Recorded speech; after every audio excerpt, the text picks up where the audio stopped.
I was a gun control nightmare to New York City.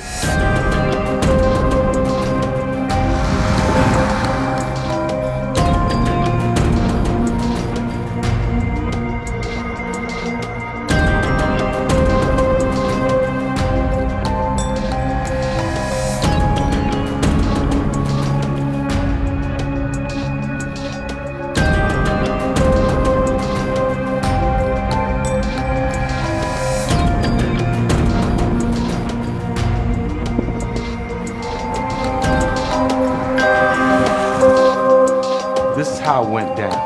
I would get in my car, drive to North Carolina, find a girl with a clean license, take her into the sheriff's department, and in 10 minutes and $13, she can walk out of there with a gun permit in North Carolina. I can drive her to the gun store, walk through there, pick out all the guns that I want, cheap value 9mm of the handgun of choice. You can get them for about $175 a pop. I would get 3 9mm, I'd put them in our car, we drive back to New York City. I can trade 3 9mm for 2 pounds of marijuana, which the street value is $10,000. Just like most teenagers in New York, I got caught up in the drug game. You know, watched a movie called Scarface, and saw the movie, and I said, wow, he made all that money in that short period of time.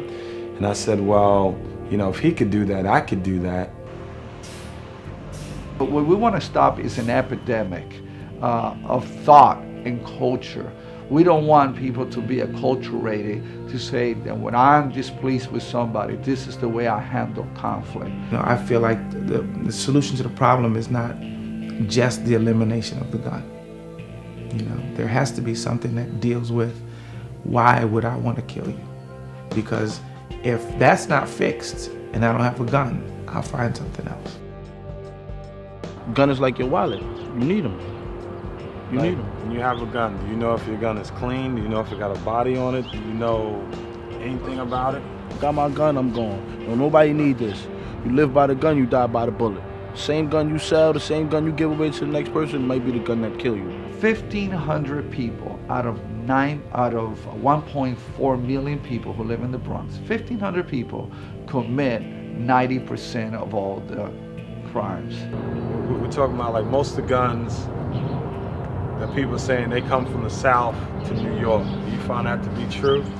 Like, absolutely, absolutely, facts. Like, come on, like 9 out of 10. That's where you go down there, come back with like 7 of them. I was a felon. I had a felony. I did a year on Rikers Island. I was on the run, and I was buying more guns than I could imagine all throughout North Carolina. You go behind enemy lines, you integrate, you make those relationships, and then you incarnate. You don't want to just stop there because everybody will think you're just a good guy. The only solution that we have to guns and violence in our community, in our city, in our state, in our region, in our nation is we must have a spiritual revolution. There's a little garage over here at this yellow house, and me and my friend climbed up on that garage at night, had an M1 assault machine gun on me, and I was waiting for Curtis to pull up in his Jeep, and I had planned to unload the whole clip into his Jeep and hopefully kill him. One of the worst things about being an elected official is I attend too many funerals of young black and brown boys who die prematurely as a result of senseless gun violence. I hold too many mothers. I hold too many grandmothers who cry uncontrollably because of the loss of their child. I lost 2 kids to gun violence. Matter of fact, this month, February, I lost both of my kids. All these shootings. And it was like a nightmare. I woke up and said, who's giving these kids these guns? Here I am, a criminal, a drug dealer, and a felon. And I'm walking around the gun store saying, I want that 9mm, I want that 9mm. Matter of fact, let's get 6 9mm. And I took the money out, gave it to her in the store, She walked up to the counter, bought all those guns. We left that store, and then I said, let's just, let's put it in a car. I'm gonna drive up to New York, and we're gonna sell these guns, and we're gonna make more money than you ever imagined. What are we doing about it? All we're doing is blaming the police, blaming elected officials, just blaming everybody.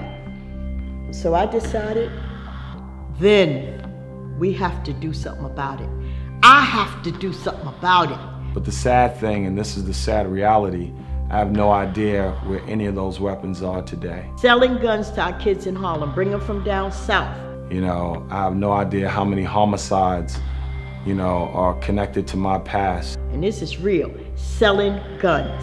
So this is what we're up against. And this is why I started this organization, Harlem Mothers Save, Stop Another Violent End. I was feeling bigger than life, just got out of jail.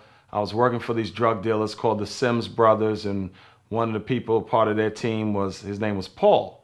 So I'm walking in my hood, and I see this dude that looked like Paul, and I'm like, yo, Paul, what's up? So the dude was like, what? And started like getting all in my face, and so I'm like, yo, I ain't no punk, you know who I am? You know what I'm saying? Yo, you better recognize. So, I just pushed him to the side, and I started to walk, and when I started to walk, I just heard from behind, yo, what's up now? And when I turned around, I'm staring down this gun, and I just started to take off running. I'm running, I just hear boom!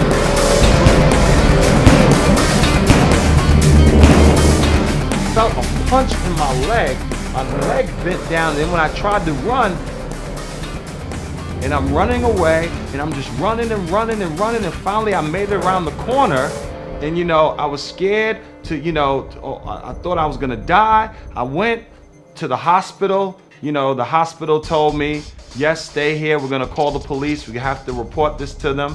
So I left out of the hospital. I tried to do like Jack Bauer. I tried to take care of it on my own. I bought some Band-Aids, some rubbing alcohol, poured it on my wound, bandaged it up with Band-Aids, and went to sleep. And I just said, God, here I am, a complete thug with no relationship with God, just saying, God, help me get through the night. Pastor Demas is tall. That's symbolic, because he's tall and he demands respect, tall with dignity, tall with grace, tall with having that relationship with God. One of the things about Pastor Demas that's profound to me is the imprint that I've seen that he's had on the life of so many individuals that I've got to meet. You see him in them.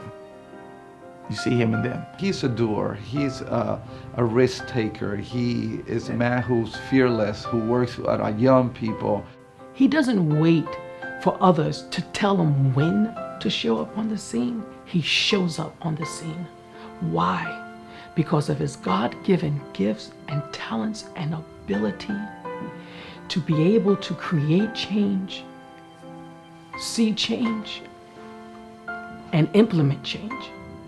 One of the things that's so powerful about him is his ability to also galvanize people.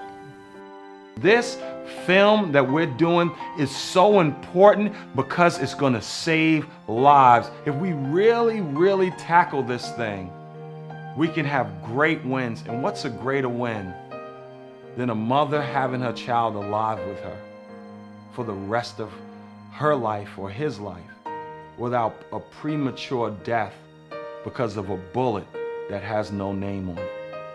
So that's why this is important. Let's grab it, let's pay attention, spread this around. Let's really produce change, life change.